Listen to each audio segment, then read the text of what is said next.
Hey there. Today I'm going to show you why life story writing is so much easier and less intimidating than memoir. I'm Joanna Klein. I am the creator and facilitator of Journey to Legacy, an online life story writing course for people who want to write their life story for themselves and their loved ones. We use life story writing as a way to help you feel good about the life you've lived, the years ahead, and the legacy you have to leave behind. Now, I offer a lot of tips and exercises in my videos. So if you like what you see today, then please subscribe and you'll be notified when new videos show up. Put your distractions aside, grab a pen and paper because we're going to get into why life story writing is easier than memoir. And I have a free gift, so make sure you stay till the end. All right, well, let's start off first by taking a look at what is the difference between life story writing and memoir. And I'm going to throw in autobiography as well. So first, let's start with autobiography. What's the difference among these three? Autobiography, often confused with memoir, is about a person's life from birth to present.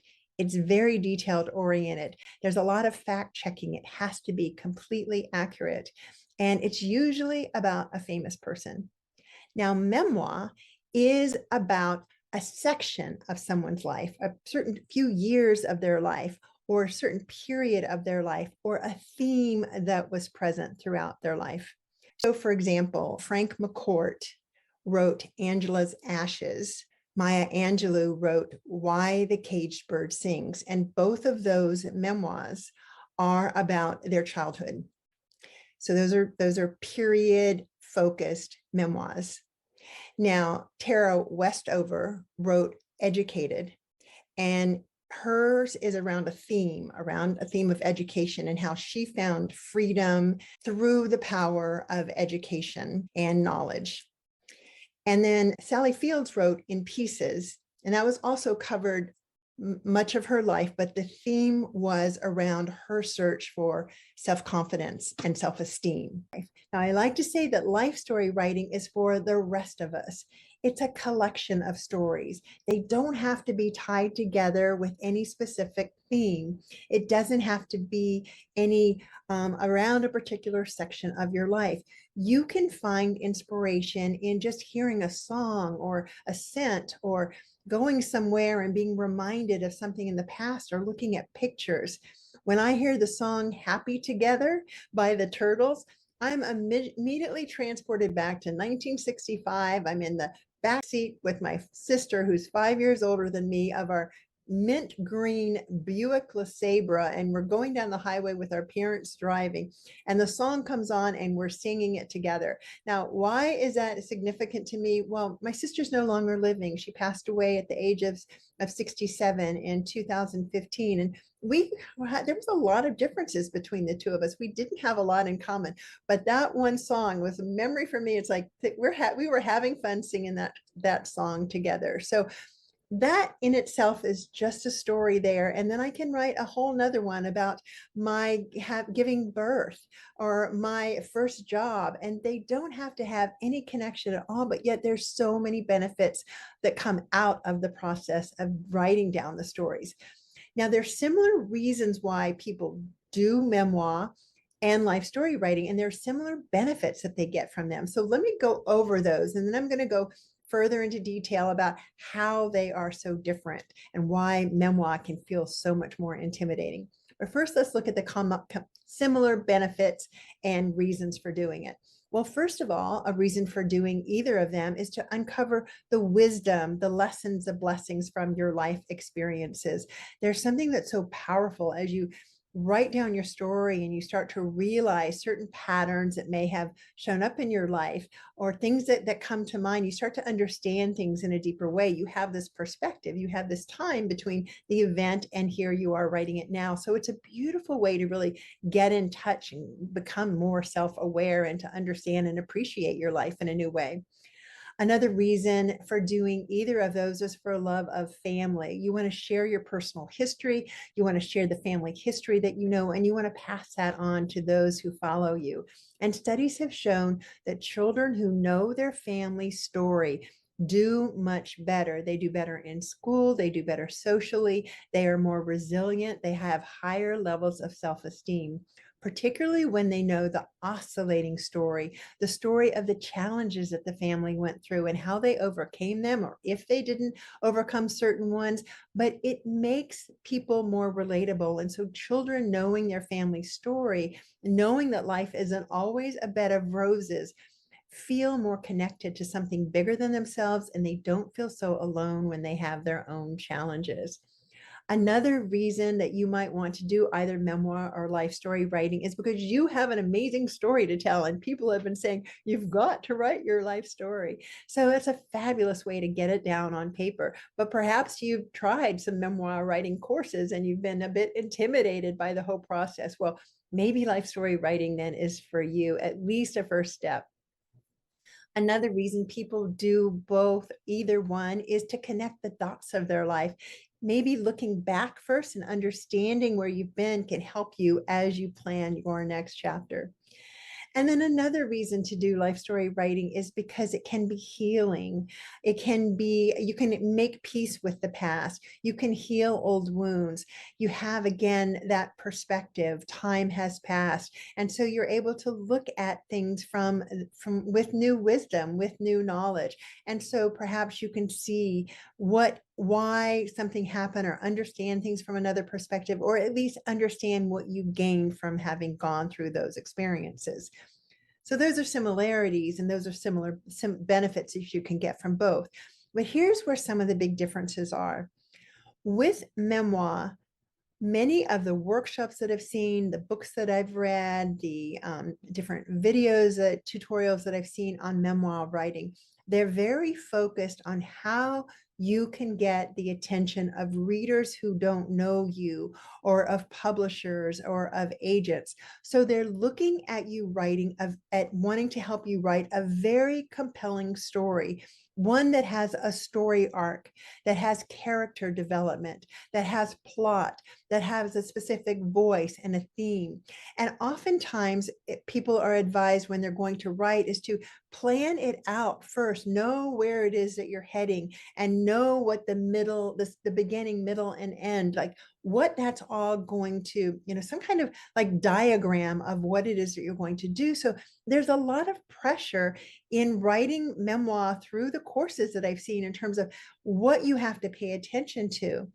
But with life story writing, it's more like going to a thrift store and finding wonderful jewels throughout the store among a bunch of other crap, things that you don't want. And here you get a blouse, and or you get a pair of trousers, or a shirt, or something for your tool set, or something for the living room. So like a thrift store or a swap meet, either of those. And you find these different treasures, and just like life stories, it's like there's these different treasures that you get to write about.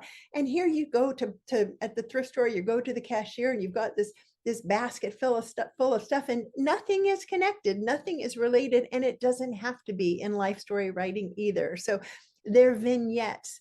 They can be these various stories that somehow have come to mind for you and are inspirational, for bring something up for you that's meaningful. So that's what's important, is figuring out what's meaningful.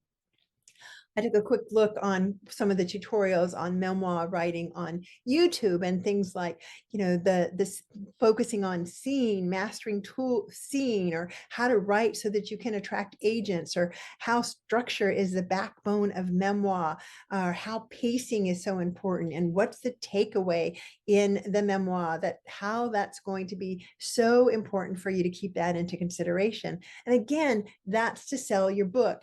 That's to attract an audience. But with life story writing, your audience is you and the loved ones that you're going to be giving it to. And you don't have to sell them on it. For yourself, the process, when you look at your stories and all the benefits that there are, the ones I've talked about, and there's so many more, that opportunity for that self-appreciation, for that gratitude for your life, and for that understanding, that self-awareness, that self-understanding that comes just So powerful, such an important tool when you get these thoughts that have been in your head, these memories that have been in your head, and you get them down on paper. And when you start writing, it's like opening up a portal. You never know what's going to happen, especially when you have that freedom that you have in life story writing to have it be organic, that it doesn't have to be following this certain path and this certain structure. Then you're open up this portal and your memories start to flood back. It's amazing what can happen there. Now, those for that when it's being given to your loved ones, when you're doing it for that reason as well, whether it's your children, your grandchildren, your nieces and nephews, or great nieces and nephews, then they are going to be invested in reading your story because they're connected with you. I mean, imagine that you were given the stories of your great grandmother, and maybe you were one of the lucky ones that got those. Most people I know did not. You're not going to take a look at those and say, I'm not going to read these because there is not a good plot in these stories. I'm not interested. There's not good character development. No, you're not going to reject them like an agent would. You're going to love those stories because they're sharing something with you about themselves. My grandmother, when she was in her 20s, late 20s, she opened her own shop in Oklahoma. She was an entrepreneur. And I didn't become an entrepreneur until I was 62 when I started my own program, my own business, Journey to Legacy. I would have loved to have known what went through her mind when she was doing that. It didn't have to be a perfectly written story. She didn't even have to have good grammar. She didn't even have to have good punctuation. I would just have loved to have known how she went about doing it, how she got inspired. That would have meant so much to me. And I might have become an entrepreneur earlier if I had had that inspiration through her stories. So let yourself off the hook when it comes to life story writing. Allow yourself to do it, to open up that portal, to be inspired, to have it be organic. If you want to publish memoir at some point, if you want that, then certainly that can happen. But start with life story writing because it may unfold for you what it is that you want to write about and focus on when it's time for doing a memoir that you hope will be published. Now, there are some important things to keep in mind when you're doing life story writing. So it's not as if it's a total free for all, that it can be completely organic with nothing to be concerned about, because there are some things that I do want to stress upon you. And it's a difference among life story writing programs, I think, that can show up because there's a lot out there that just offer prompts. Now, writing prompts can provide important and valuable inspiration. I offer them. What I also offer in my program is deeper questions. And so that's what I want to invite you to be considering is, why are you choosing the prompts, the writing prompts that you're choosing? Why are you choosing to write about the stories that you're writing about? What's significant about them? What's meaningful about them? And that's where the lessons come in. That's where the aha moments come in. And that's where you have that opportunity to connect with your loved ones who are going to be reading it. Because when you are sharing from that deeper level, from that level of, why is this important to me? What was significant about this? Then you're connecting in a whole nother way. I found my mom's travel journals after she passed away, and I was so happy to find them. And I started reading them. Well, what I learned was where she went, what attractions they saw, where they went to eat, what she ate, and where they stayed. It was more of just an accounting of what happened. And I realized that her generation didn't do a lot of self-reflection. So I can't expect that from her. I don't know that many people did that were part of her generation. And it wasn't until I was in my 20s, I'm a baby boomer. It wasn't until I was in my 20s that I really got introduced to self-help. And I became more interested in learning more about myself and became more comfortable sharing more deeper feelings and my self-awareness. But the generations that have followed us have grown up with psychology. They have grown up being in therapy. They've grown up with self-help and awareness. And so they want to hear that from us. So I think it's really important to keep that in mind as you are doing your life story writing. If you aren't able to find the deeper meaning in the story and the significance. And not every single story has to have them. Some of them are just plain fun. But a lot of the stories, there's some wisdom in there that you want to uncover. And so I encourage you to look for it yourself, or if you can't find it yourself, find some ways to get a guide to help you go through that process to understand what can be meaningful for those that you want to share, to those you want to share your stories with, because this is where you get to share who you are, your values, your priority, your wisdom, and share it in a way that isn't telling them this is what you have to do. It's sharing through your own learning process by sharing your story. Now, some other things are very likely to come up when you do life story writing. So again, you're not completely off the hook with having not to worry about anything, because questions are going to come up, such as, how do I write about difficult people in my life? How do I write about a memory that I think another family member has a whole different memory, which is totally going to happen. People have very different experience takeaways of the exact same experience. Or how do you write about something that your memory's really fuzzy on, but yet you still have something that you want to write about with that? How do you deal with the inner critic? How do you deal, how do you create some kind of writing ritual? What happens when you get writer's block? So all of those things are going to come up as you're doing life story writing. So be aware that those are things that you're going to want to get some answers to, and that you're still going to be wanting to pay attention to.